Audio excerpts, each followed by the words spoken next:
Okay, so this is our third attempt on starting this podcast. This is another GoldenDudez podcast. I am your host, Nick, and I am joined by two lovely people. I'm Matt. I'm Mike. And this actually was a little bit of a spur-of-the-moment podcast because we were discussing a couple things where we were talking about how realistic games should be. Matt found a video where they were comparing damage and arrows from like Assassin's Creed games, from like the earlier ones to the later ones, and it kind of sparked a conversation between us on should games be realistic or not. And while that's really vague and we're going to be going into a little more specific details, one of the first things that we really started discussing was how, like, there's usually when you think of your games, you think of your Call of Duty games, you think of your Assassin's Creed games, you're kind of like one man taking over, like, or destroying like a whole army by yourselves. And one of the first things that Mike said was good games should not be realistic, and I think that's where we should start off on. Well, so let me give you an example from another game that came out this year that's really, really good, and that's Ghost of Tsushima. And so the combat in Ghost of Tsushima, like, the whole point of that game was it was like realistic, actual samurai combat, where like one hit was devastating and would kill you. And so I think, but that game picked up some flack because in the actual duels, you would like cut them 3-4 times and they wouldn't die. And the whole thing people are saying is, well, that's not a realistic samurai battle. If you cut them, they would be dead right away. So how come in these duels that doesn't happen? And so the developers kind of addressed it, and like obviously fans came to their defense, saying, well, it wouldn't be much of a duel if in one hit they were already dead, right? Like, what kind of intense boss fight would that be? And so like, even from like, it was funny you brought that up because I was thinking about that like a couple months ago when I read that. Like, I feel like we're going into this direction where games are becoming so realistic graphically, but I feel like there's this push for games to feel more realistic overall, and it makes things feel silly when games get realistic, but the gameplay's not, right? Like food and regenerating health and stuff. But we need that stuff for it to be a game, because if you don't have that stuff, it's not a game. Like, I think of Ghost of Tsushima, if you died in one hit from a samurai strike, like, that's not a fun game. And if you kill an enemy in one hit, that's not fun. And they have a mode like that in the game, actually, I believe, but no one plays it. And it's like, it's not as fun, I feel like, as like a specific trope. I'm like, okay, that's kind of a cool thing. But I feel like you can't have a whole game like that. I feel like real life and video games do not work together. No, I 100% agree with that. I think one of the tough things is, especially when you're looking at it, I do want to say that it does really depend on the genre too, because when you're looking at the genres, there are certain genres where I would say it did try to mimic as close to realism as possible. One of the genres that I think is kind of weird when considering this topic, but it's kind of relevant, is like the rhythm game genre, and like the fad that was rhythm games. We're talking about your rock bands, your Guitar Heroes, and whatnot. And I think like even before that, like SingStar for like the PS2. Those kind of games were trying to mimic like an actual drum set, an actual guitar. But let's be honest, those instruments take years and years and years to master. So there's no way you're going to be able to pick up a plastic guitar that literally has actual chords and be able to just effortlessly play. So they simplified it to a degree where it is a little realistic, like you're still using a drumstick to hit a drum, like to go on the beat, but at the same time, it's not as complicated as the instrument itself. So it did dumb it down for so more people could enjoy it, but at the same time, it still kept it close to realistic. And I think that's where it's kind of interesting, where I think most games, or at least good games, try to bridge that gap. It's not just in Assassin's Creed where I take one arrow when I die. It's like, it's trying to be like, what is the good balance of, I can take arrows and this will be harmful, but I can still have a game element where I can kind of counter that and like still be able to adapt to the situation. Because I think that's one of the fun things about games, is they'll throw you into a situation and you got to think quickly about how to counter it to your advantage. Like, for example, like GTA games, you can like rob people. The most realistic you can get, baby. I mean, the graphics do seem very realistic. Like you mentioned, like everything's being very, very real. But at the same time, a cop's shooting you with like 25 guns and you don't die. But if you jump out of a motorcycle while on a highway, you will die in one landing. So I guess. But honestly, is the fun in like a GTA game the fact like the fact that like a cop would be like chasing you down or whatnot? Like the fun in that game is just to kind of mess around and do whatever you want. Like I don't think hiding. Or hiding for like 5 minutes. I feel like the fun in GTA games isn't as much like the realisticness of it. I think it's more just to mess around and see what kind of glitches you can do, racing with your friends. That's like the fun that I would get in a GTA game. Yeah, well, yes, but I'll also add on to that to kind of like to mix in the realism part of that. I think what makes GTA fun to mess around in is the fact that it feels like a real world. And I think, I guess the more I think about it, I feel like the ideal game masks itself as real when it's not actually real. And I think GTA is actually a good example of that. Like, it's a real-ass world. There are, like, people walking, going to work. You can see the restaurants. You, like, have bathrooms. And it's like, it feels real. But you can do crazy stuff, almost like in a dream. And so I think that's what makes the game fun, is you feel like you're in something that's realistic, doing things that are totally unrealistic, right? It's like, because you can't do that in the real world, you know? I can't just, like, take my car and run through a million red lights and smash into 10 cars and jump off a motorcycle, you know, like, hey, I'd probably get arrested or more likely dead. So, you know, but it's fun because it's a video game. So it's real. It's unrealistically realistic, I guess, where it's like, it's what you're doing is not real, but it's happening in a real world. And I think that's what games should go for. I never thought I'd compare these two games, Grand Theft Auto, but it's a lot like Harvest Moon too, in a weird way, and Animal Crossing. I was just about to bring up Animal Crossing. Like, you beat me to it. Yeah. Well, and I'll just talk a little and I'll let you do then what you were going to say, because I was going to say, like, those games also, it's a real type setting, but it's not like the real world, you know? It's not like you're actually doing monotonous chores. It makes it feel fun. So it's basically taking real world stuff and making it like ideal and fun. And I think that's what GTA and Harvest Moon, in a weird way, do well together. Well, at the same time, too, when you look at games like Animal Crossing, especially like New Horizons, a lot of stuff in that game, they resemble real world things. Like, a lot of the stuff in there isn't what a super serious gamer type person would think is like challenging things. You're watering plants, you're catching bugs, you're collecting fruit.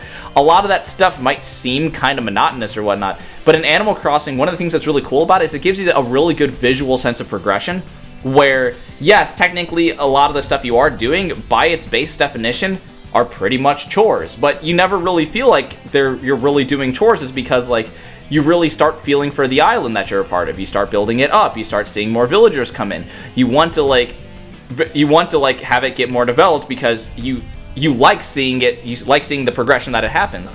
And that's one of the things that's weird while looking at it, because it is pretty much realistic tasks that you're doing, or like real world tasks, but it's completely in a virtual world where nothing there is really real. Like, you're talking to animals.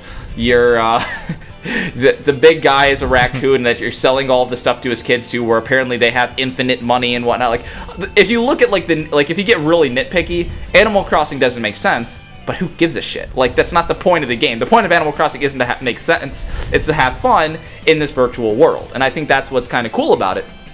Another game I was going to bring up was Burnout Paradise.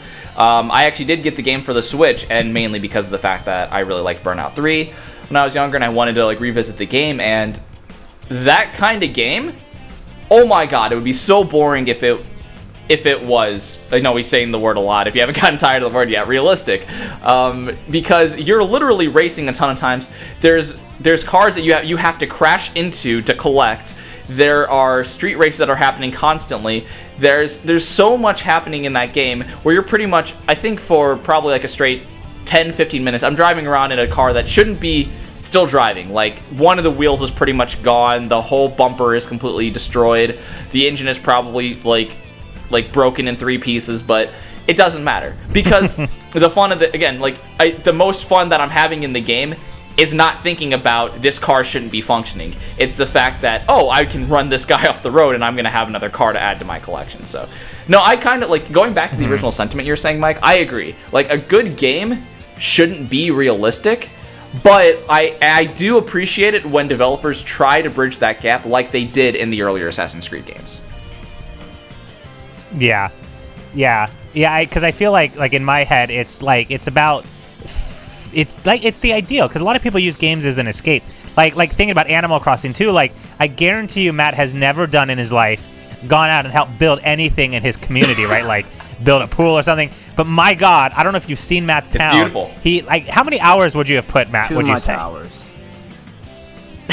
Yeah, and so into like just building, which in real life sucks and it's boring. But like for some reason, like Matt was almost like, I would imagine, at least probably 100 hours at this point into his town. Like, so it just like it takes things that we don't like doing and it makes it fun. It makes it cool. Like, and I think that's what makes games like Animal Crossing and Burnout and GTA and all these games like fun, because either of these things are boring in real life or we can't do them in real life. It would be awesome if we could just crash cars like we do in Burnout, but people will get hurt. That costs a lot of money. You'd be risking your own life too. Yeah, so like that. I think that's what makes games fun. Is the situation is it's realistic in the sense that we can imagine it, but we're not allowed to do it in real life. And I think that's what makes it fun. Is it's possible, but it's not something we're supposed to do. I think video games allowing us to do these things. Interesting question. So with the Okay. invention, so you keep talking about like having the player feel like they're a part of the game. What do you think of VR adding to the feel of being realistic? Do you think the VR will help to?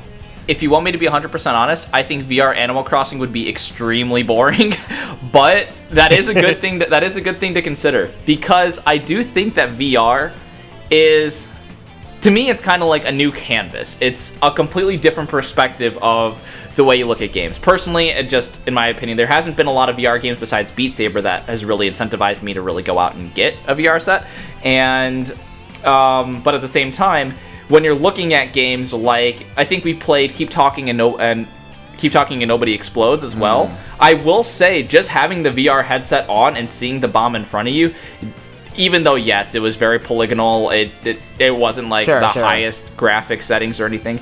It did make a difference. Yeah. It did give you more of an immersion into the game. Even with like which Resident is really Evil, cool. when we did that VR trial with the beginning of the Resident Evil game, like you actually felt like, oh shit, that thing's gonna come and kill me. Like you were pretty much put into the game, even though you knew like, oh, it's not real, but like the music, the surround sound, the visual effects just amplifies everything.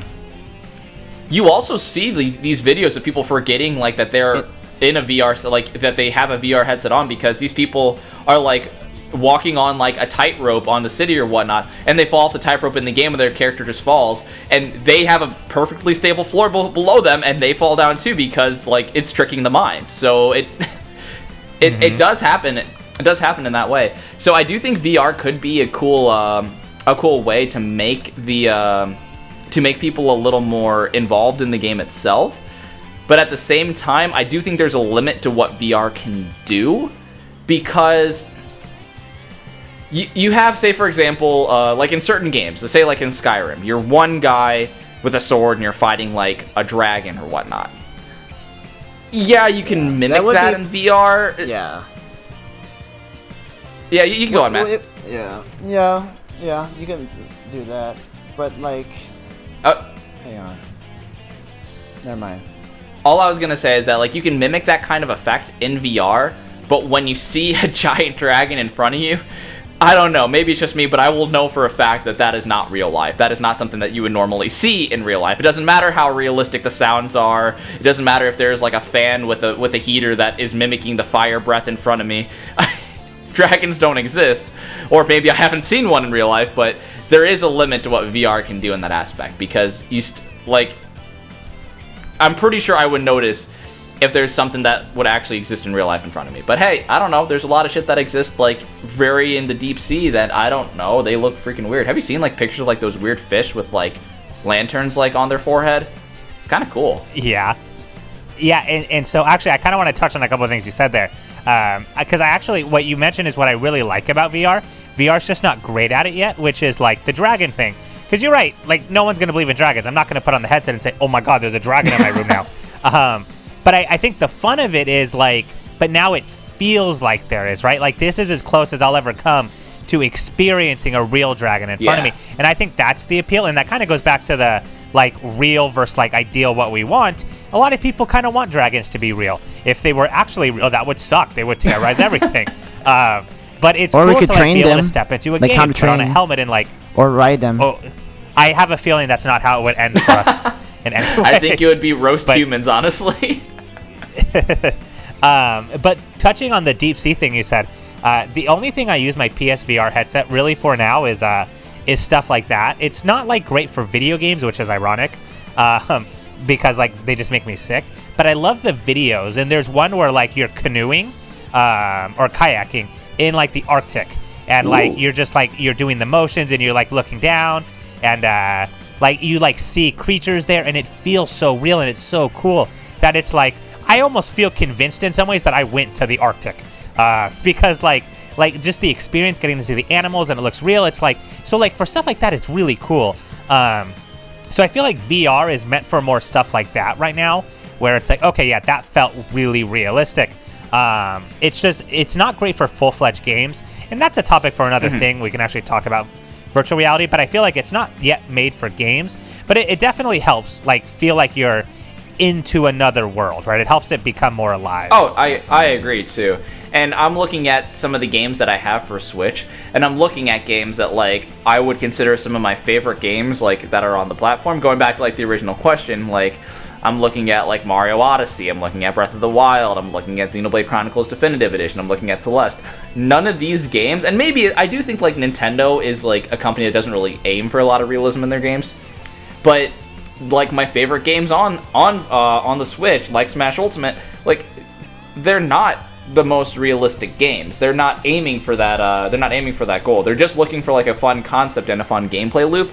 And honestly, I think realism can kind of be discarded if you're just looking for a fun gameplay loop. And almost all these games have that. I mean, like even games that I would like Xenoblade Chronicles, which I would say is kind of more of like a veterans RPG. Because like the first time I tried to play a Xenoblade game, I was so freaking lost. I had no idea what I was doing. I got my ass kicked so many times. But then I step into like one Xenoblade game later, and it's pretty much seamless, and I'm like, holy crap, the rhythm of this combat is so good, like the storyline, like the side questing lines, like flow so well, they're incorporated so easily and whatnot, like the level progression's good, and none of that makes any sense. I mean, pretty much Xenoblade Chronicles, you're fighting in like a completely different universe on two Titan-like creatures, where you're part of the biological life that exists and the other people are the mechanical life that exists, and for some reason they're at war, and like nothing behind that. It's pretty much a classic JRPG where it's just like you try to explain the story to somebody and they're gonna look at you like, what the hell are you talking about? So I do think that you can kind of discard going for the lifelike approach if you are just trying to aim for that. But I will say that there are people out there that do seek out games with those kinds of concepts. So it isn't something that I think should be completely ignored. But me personally, I think that's like an added bonus if I can find a game that has it. That is also one that I really like. Yeah, so you said something in there too that I wanted to like swing back to the whole beginning of this video, where you said like sometimes it's good for realism to be discarded for fun gameplay. And so, Matt, I have a question for you, because this whole thing started because Matt made a comment, and I know Nick said at the beginning too, where in the first Assassin's Creed, getting shot by an arrow or something thrown at you would like immediately knock you off. Where in the new one, you can get hit by 20 and you can like keep your balance and stay on top of something. Where my thought is, well, I much prefer getting hit by 20 things and staying still, because you know how annoying it'd be if every time I get hit by something I fall and have to reclimb? That would be so annoying. But Matt seemed to be on the side of, well, that's not realistic, though. Do you still feel that way, Matt? I still feel that getting hit 20 times, though, that's a little excessive. So I feel that, depending on the situation, I mean, like you said, if the game wants to adapt to try to make it more realistic, they can make it so that take a couple hits and then fall down. But like you said, like just to make it so that it doesn't seem that the player is invincible. Like, because if the game is not fun when you realize that, wow, nothing can kill me, and it gets boring, it gets repetitive. That's true. Because once you start beating bosses, they're not bosses, they're just like regular bad guys. It takes away from the challenge, and obviously you want to make it realistic, but at the same time, like, you know, bosses, you gotta make them a little bit challenging, a little bit more complicated. Yeah, no, Matt brings up a good point there, especially when you consider games like, especially games that are RPGs that rely heavily on levels for making sure that you're at the right point in the game before you challenge a boss. Usually, when you do a lot of side quests, you can be over leveled and run into that. But yes, I agree with him because I'm going to bring up the series again for another reason too, Xenoblade Chronicles. But this time I'm going to be talking about Xenoblade Chronicles 2. You're literally in a fight where you're constantly being attacked with a whole bunch of elemental attacks and swords and like energy balls and all this other stuff, and like, and if you have a game, Xenoblade Chronicles 2, if you look at the art style alone, they're not going for anything realistic, really. They're going for a more anime-esque art style. But Matt does bring up a good point where he said that there is a line that you have to toe, where if you're getting hit by everything and you're not dying, then it just gets boring. Some people kind of like that overpowered effect where you can kind of just like mow down your enemies once you get to like once you're just overpowered at that point in the game. But there is a fine line that they have to do, and this is a question that I want to ask after I bring up this point. So I'm going to bring up 2 points. One of the points I'm going to bring up is with Xenoblade Chronicles 2, they did a thing that I got really annoyed by. And I'm sad that I can't have Travis here because I know Travis got annoyed by it too, where they overuse one thing where you win the fight, but you lose the cutscene. So Xenoblade Chronicles 2 has a lot of times where you have this big bad guy or whatnot, the most powerful general, whatever, and then you win that fight. And then you're immediately getting your ass kicked in the next scene. It's like, okay, well, that's annoying. But it happens over and over and over again. And that kind of broke the immersion for me, where it's just like, okay, they really got to cut this shit out. Like, yeah, I know it's not realistic, but it's just annoying me at this point. But the other thing I want to point out is, what do you guys think of level scaling? Because level scaling, I've seen it done good and bad. And I've seen it done, one of the games that it's done gotten critiqued for is like games like Final Fantasy VIII, where it doesn't matter what level you're at, because it goes back to what Matt was saying, and you always get that challenge. You always get that, you won't have that overpowered effect, no matter what. So even if you're side questing, you'll still have the enemies level up with you. So I'm wondering, do you think that's a fix in that situation, to try to keep it more realistic, or do you think that kind of hurts it too? I feel like that level scaling would be beneficial, because you know how, let's see, for example, like, I'm playing Shadow of War, Lord of the Rings Shadow of War. So, like, they'll have enemies where, if you don't kill them, and they kill you, they learn your moves. They learn that you can't just vault over this guy. You can't just shoot this guy. And if you fail to kill these guys, they will come back. They'll, like, ambush you. It's like, it adds into an interesting aspect of the game. Just basically like what I was saying, that you're not invincible. These comms are smarter. I guess they're thinking realistically. But at the same time, I don't want it to be like Mario Super Ultimate Smash, where like the computer like reads my frames every like second of my moves. So yeah, I'm not. So it's a fine balance, I guess. So building off of what Matt said, I really like what you said about Shadow of War. And I actually think Shadow of War is like the perfect game when you think about level scaling. We could honestly probably make a whole podcast just on level scaling at some point, because I think that's a really interesting, and there's a lot of like level systems I really like.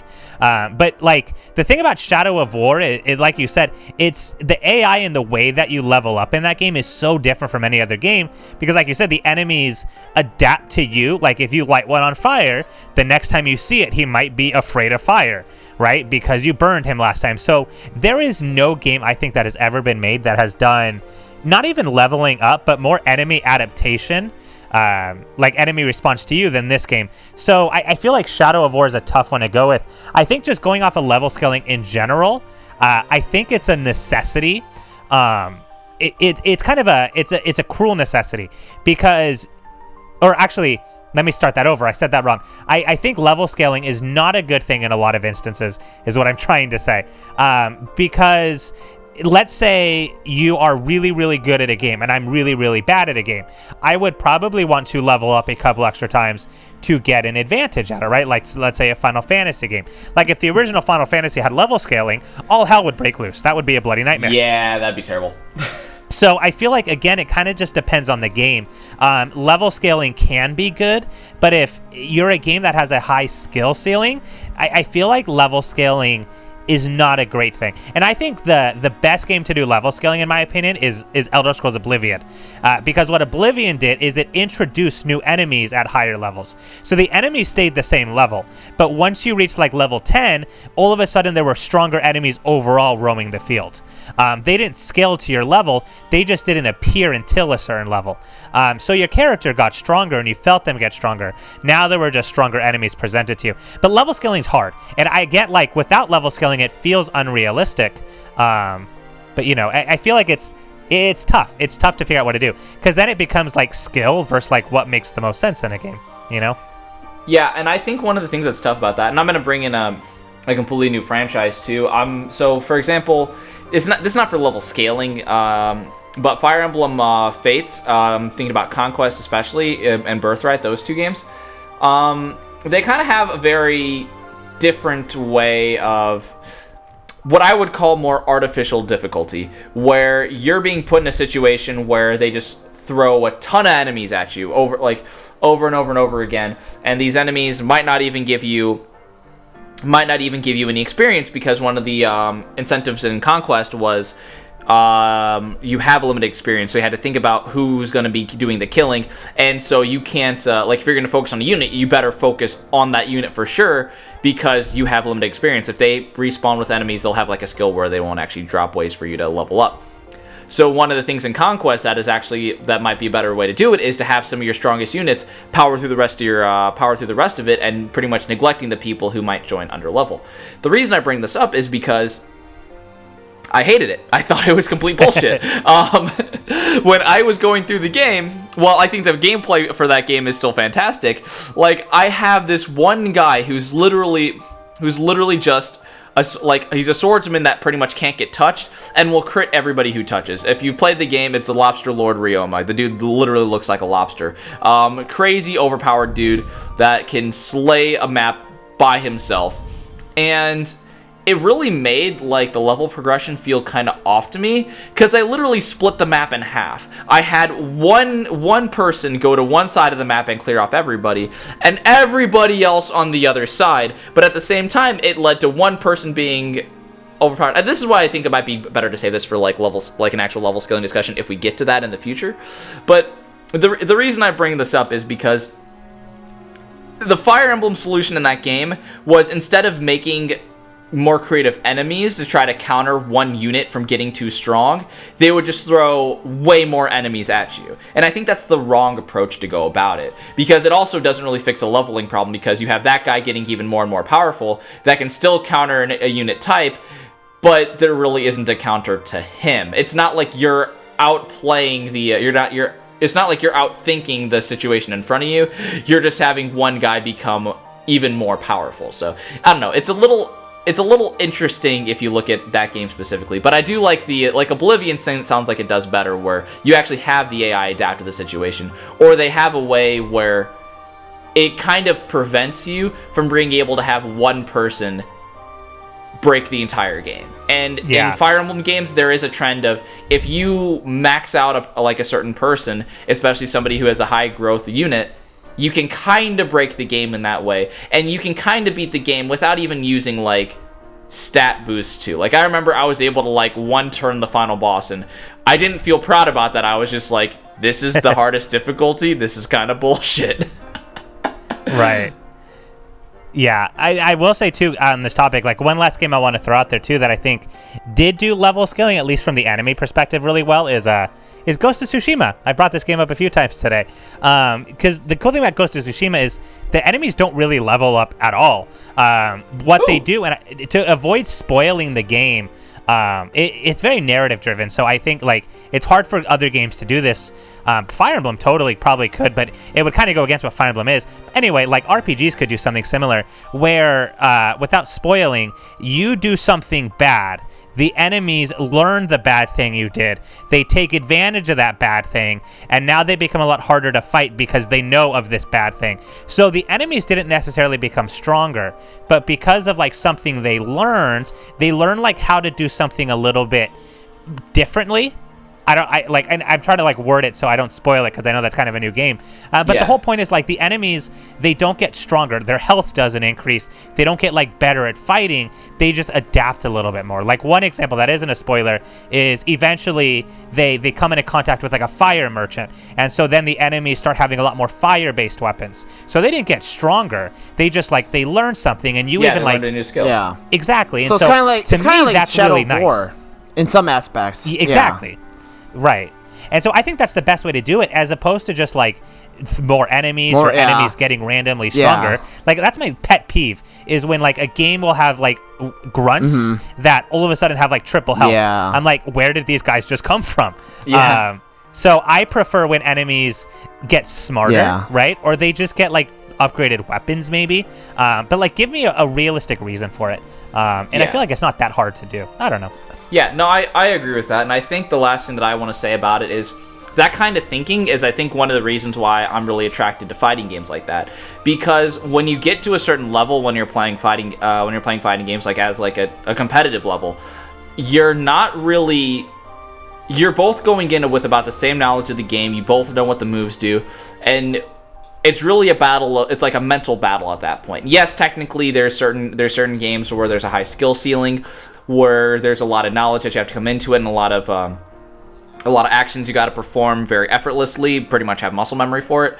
But once you get to a specific level, and this is one of the reasons why I love it, is you get to a level where it's a mental battle, where it's almost like you have to guess before the opponent does something what they're going to do, and you have to think of a quick counter for that. So that's one of the things that really incentivized me to like play fighting games competitively, was I constantly having whoever I'm facing adapt to what I'm throwing at him, and it's a battle of who can outthink the other person.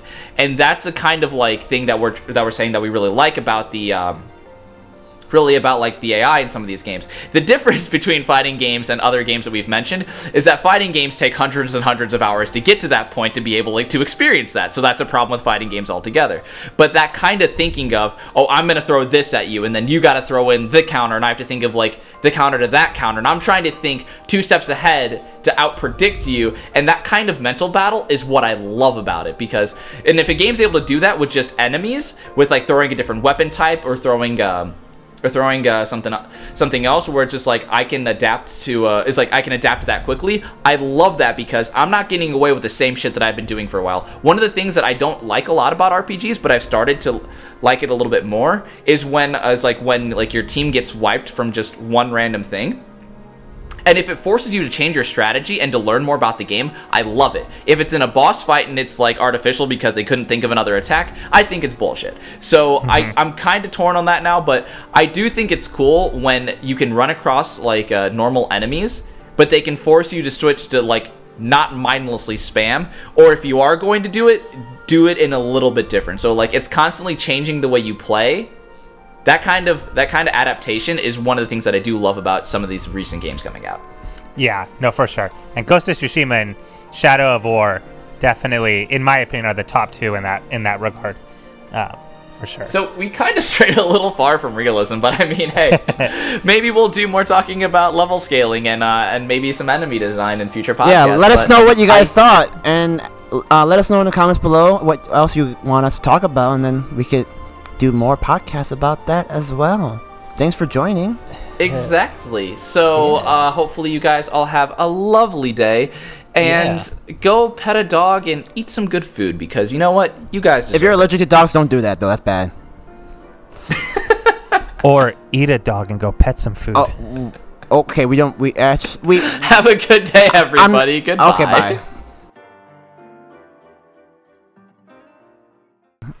We're live. Oh my god. All right. So, welcome to another... Matt, Wait, why? No, Matt, you lead this one. We don't have to sync anything, right? Because we're just talking. Yes, but I was going to say... Never mind. No, Matt, you got it. Wait, why? You want to introduce it? Okay, you can lead it. I was going to say in terms of like keeping the conversation going, it's good to have like a list of examples and whatnot. And I already have like just by talking, I have examples of like 2 or 3 games we can bring up. So if you want to introduce it, go ahead. All right, welcome to another. Hey, I mean, it really doesn't matter. Shut up. Let me introduce. All right. It's my thing. Welcome back, everyone, to another podcast from the GoldenDudez. It's me, Matt, with Nick and our buddy Mike. We're going to be discussing a little bit of video game content here. I can't with this guy. Perfect. We're keeping. We're gonna be discussing video games today, guys. What else do we do on our channel? Anyways, so Matt, you're fired. Let Nick's the podcast guy. Let Nick. Fine. Let Nick do it. I'm done.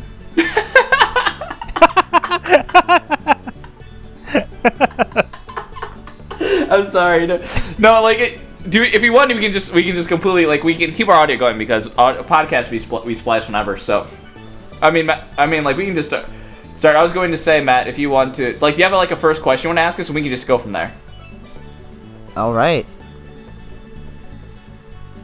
So, what makes a video game fun? Okay, stop. We need to just not reset the audio, but we need a hard commentary reset here. I agree. Don't restart the Audacity. I want to save this, and maybe I'll put this at the end, or you can use this at the end as a blooper if you want or something. Yes, please, please.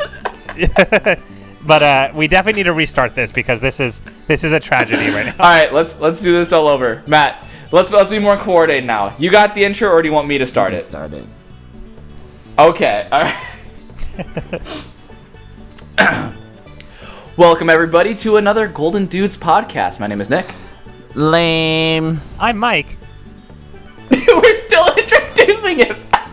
This is where you say you're Matt. This is terrible. Damn it. Let me introduce. Anyways, Matt welcome was back, everybody, Matt was being very critiquey before when it comes down to introducing. Welcome back, everybody, to another we're here to talk about the podcast. Dude. Oh my God, man! What happened? What are we doing? Matt, someone needs to sit down and talk to you. You're fired, dude. You failed. You did a bad job. Nick did a good job, all right? Suck it up, shut your mouth, and let's move on. Okay, buddy? No. Yes. You're ruining everything. Matt, we just wanted to sound more organized. So if you want to introduce it, just introduce it and have a starting question in mind so it can guide the conversation somewhere.